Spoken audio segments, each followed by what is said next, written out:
welcome to another edition of Cavs Daily, your one-stop shop for everything Cavs related, the good, the bad, the ugly. We're here for it.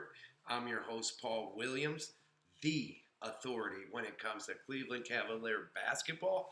And if anyone feels a type of way about that statement, leave a comment. We can figure it out. But yeah, this is what I do. This is what I'm passionate at. And I appreciate you guys being here with me today to kind of talk about everything going on with the Cavs and hopefully engage and come along for the ride for the long term. If you can, hit the like, subscribe, all that stuff that we kind of have to ask for. And with that, let's get to the first topic of the day, which is, if you haven't heard, the Cavs are pretty shorthanded at the moment with two starters set to miss at least the first few weeks of the season, could be the first few months of the season. That has obviously put the Cavs in a tough position heading into a season where there are some of the highest expectations you could possibly get. The highest expectation non-LeBron Cavs team has probably ever had. And yeah, we're going to talk about how the Cavs could remedy the current injury situation, some targets we might be able to go after, and what I think is the most realistic outcome of all of this. So to start, let's just kind of talk about some names that are at least a real possibility and that I think personally could be a good fit for the Cavs, given that it's late August and, I mean, the cupboard's kind of bare. There's not a ton of options, so work with me here. Don't think I'm too crazy bringing up these names. We kind of got to get creative sometimes when it comes to filling out rosters very late in the offseason. So who do I think the Cavs can go out and get and would make the type of impact to make it worthwhile? First and foremost, the name that I think is getting the most buzz and everyone's been talking about, Malik Beasley. He's a real option, and I mean, yeah, he's probably the best fit that we could find at this moment in time. A guy that could kind of come in and do a little bit of everything you would want out of a combo guard. He could also play defense very well. So I think he's a perfect fit. He can shoot the ball. He can facilitate when he needs to, get shots for himself and for others. Not his strong point, but he can do it. Mainly, he's a shooter and a defensive strength, and that is something that I think could be a perfect fit with the Cavs alongside the rest of their crew. Outside of Beasley, though, there are some other names that I think are at least worth mentioning. Russell Westbrook, the OG, the legend, Mr. Triple-Double himself, still not signed with an NBA team and last sighted hooping on a yacht in Malaysia, or don't quote me on that, but he was definitely hooping on a yacht recently. And I mean, he seemed like he's hungry and he's sad and he's lonely and he needs somewhere to go. And Russ, if you're trying to win a ship and do things the right way, come on down. I've always loved just the way Russell Westbrook goes about playing the game of basketball. Obviously, he has his faults and he has some negatives when it comes to on the court stuff, but I don't think you can ever go wrong with someone just as purely dedicated to the game as Russell Westbrook. So I'd be very happy to see him maybe get signed as a late offseason addition to help the Cavs, especially early on, weather some of these injuries. Also, Ben Simmons. The Cavs were very tied to Ben Simmons mid-season last year when he was bought out by the Brooklyn Nets before he decided to go to the Los Angeles Clippers. Seemed like he was coming to Cleveland for a while there, so there was obviously mutual interest at some point. I think he'd be another great fit with the Cavs as he's a 6'9" point guard that can also play power forward in a pinch and would just give the Cavs a lot of flexibility. Ben, you would have to come with the right attitude because we have a pristine locker room that we aren't going to let you come and mess up. So that would be something that I'd have to keep an eye out for, and that would be probably the thing that would give me the most hesitation with a Ben Simmons addition. if not going that route, Seth Curry. Seth Curry is currently still unsigned, and obviously, I don't want Seth Curry to be my starting guard for the entire season and into the playoffs. But if he's a player we need to use in a pinch and we could bring him off the bench other times, I think it could be a very good union between Curry and the Cavs. He's played with the organization before. Obviously, his dad spent some time here as well. And he's a knockdown shooter. That's what he is. He does other things, but at the end of the day, he's a shooter, and you can never have too many of those in today's NBA. So, yeah, I'd be open to bringing in Seth Curry as well, even if I'm still not fully over the Curry hatred from 2014 to 2018. If Seth wants to come in and help us get our next title since that whole Cavs Warriors, more than a trilogy, 4-time rivalry, I would invite Seth with open arms, and I think he could be another good fit. As far as some guys even more under the radar, I guess, than those names, there are some options out there. The first one that kind of jumped out to me was DeLon Wright. He's bounced around a lot in his career, now a veteran point guard. Previously played for the Knicks. He got some real minutes at times during the last couple years, and I feel like he always at least held his own and was never a true liability when he was on the court. And since his college days, I always liked his game. I think he could fit right in with the Cavs and what we do. Lonnie Walker, who played the final month or so with the Philadelphia 76ers, but before that, he was overseas playing in the Euro League. He's a scoring guard that just was never able to meet his expectations here in the league with the Lakers mainly, but he has also bounced around, played for the Nets and a few other teams. He's just going to be more of a combo guard that can score the ball and not do a ton else. But, we might need a little bit of that at times while we're missing some of our key players.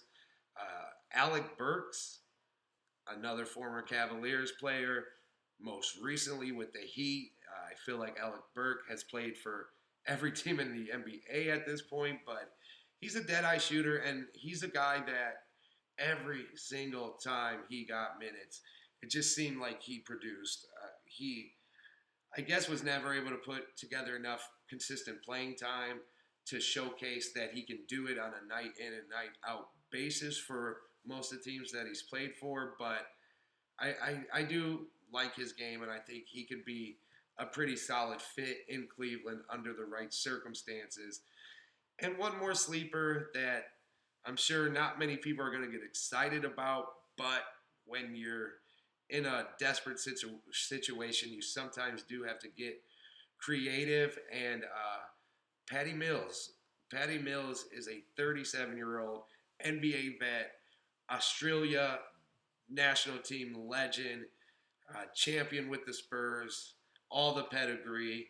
He's not going to come in and play 30 minutes a game and ever carry a team to a victory, but he can definitely be a worthwhile piece to a bench and a spot minute type player at this point in his career. It might even be more for his locker room presence than anything else, but I do think Patty Mills could be somewhat worthwhile if the Cavs were really in desperation mode and just kind of looking to bring in a veteran presence. I think they could do a lot worse than Patty Mills.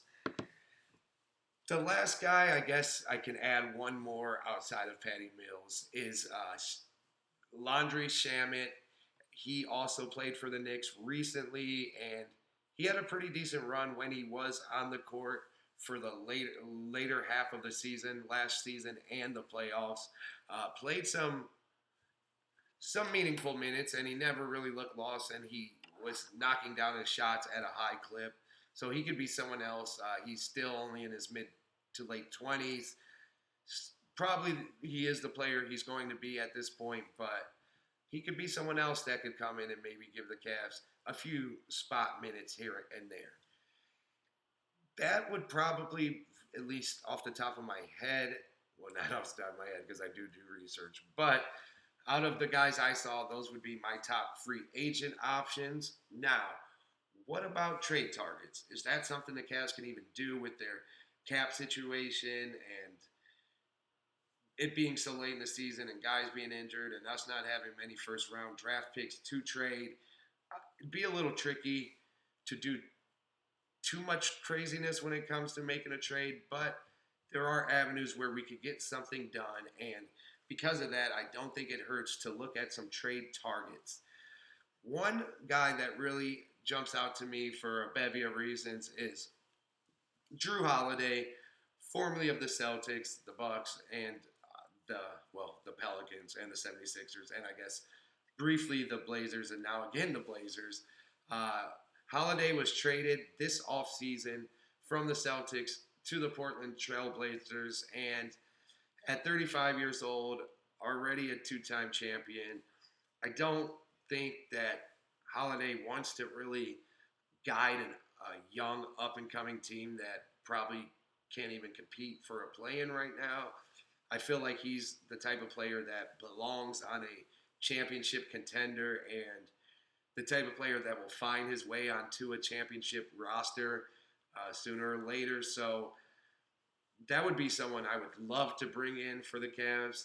Obviously, that would be a luxury to bring him in, and we'd probably have to give up serious assets. So not sure that that's realistic, but I do think that he would be a great fit with this Cavs team. Some other guys, Chris Middleton is kind of just hanging out in Washington right now, withering away. Unfortunately, his contract is probably too big for the Cavs to be able to get something done. But I think he'd be a great veteran piece as well to bring in, especially with the championship pedigree he has. He can still shoot the ball. He can still run the offense a little bit when in a crunch. He's mostly going to play the 2 and the 3 spot, but I think he could fit well with the Cavs, even if we probably can't pull it off right now. Orlando's guard, Anthony Black, young guy that hasn't been able to get too many consistent minutes. He does play for the Magic, but he's relegated to maybe 15, 18 minutes a game. He has shown a lot of flashes. He's long, can play defense. He's a slasher. He'd fit in well, I think, next to Donovan Mitchell and even Lonzo Ball at times if he was playing with the second unit. So I think he could be interesting. And finally, Scottie Pippen Jr. from the Memphis Grizzlies, though I think he kind of played himself out of getting traded at all with the season he had last year after bouncing around a little bit and playing for minimum contracts. He really took a stride last year and showed that he could be a very, very meaningful contributor to a winning team. And I think the Cavs would love to have a player like that. He's kind of in the vein of his father, except for he's a guard.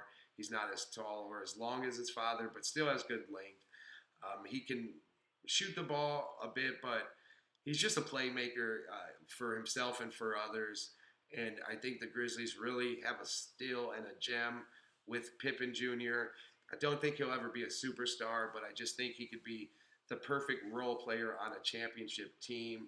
And I think the Cavs are a championship team. So, Scottie Pippen Jr., if you're somehow watching this and you want to force your way out of Memphis, we would love to have you here in Cleveland. Now, for the last segment of today's show, I kind of want to just touch on what I think will be the realistic outcome of all of this injury drama and all of the rumors and the talk you're hearing about what the Cavs will do to address these injuries.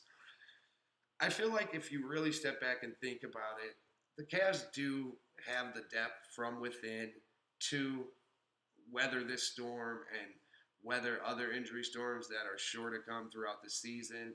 Seems a little daunting when you lose 2 starters before the ball is even thrown in the air to tip the season off, but we can't forget about the depth we do have.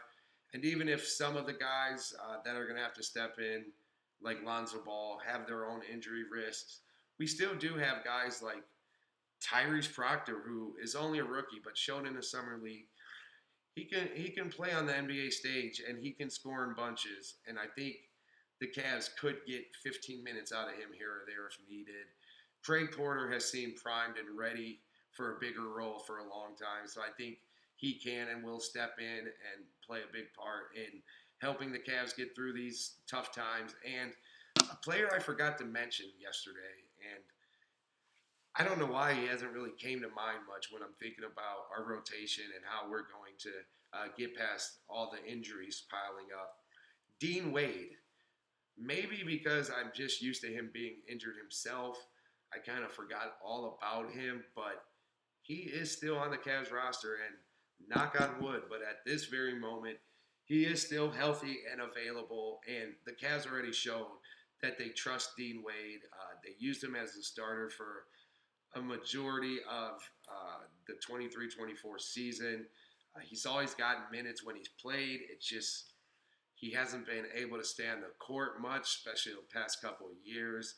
But what he does as like a 6'9" stretch forward that can shoot the ball when needed, doesn't shoot it a ton, but really is just going to play scrappy defense, rebound the basketball, and do all the dirty things.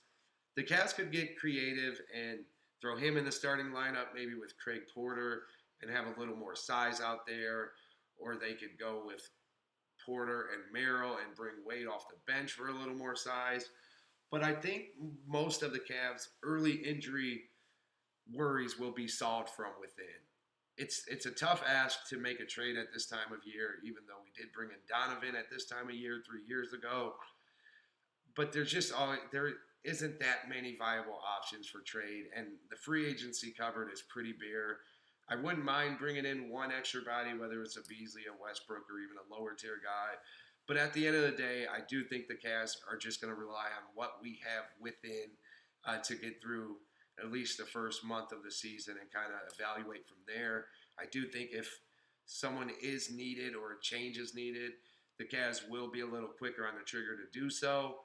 But I feel like Altman and the crew are going to put some faith in the guys that they've been developing the past couple of years. And with Jalen Tyson and guys like that, seemingly primed and ready for that bigger role, I do think that that's the route we'll most likely take.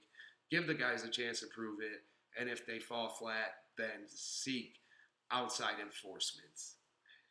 With that is another episode of Cavs Daily in the books. I really appreciate you guys staying along for the ride. This is a lot of fun, and this is just the beginning of what we're going to be doing here on this channel. So I hope you will come back tomorrow and daily after that.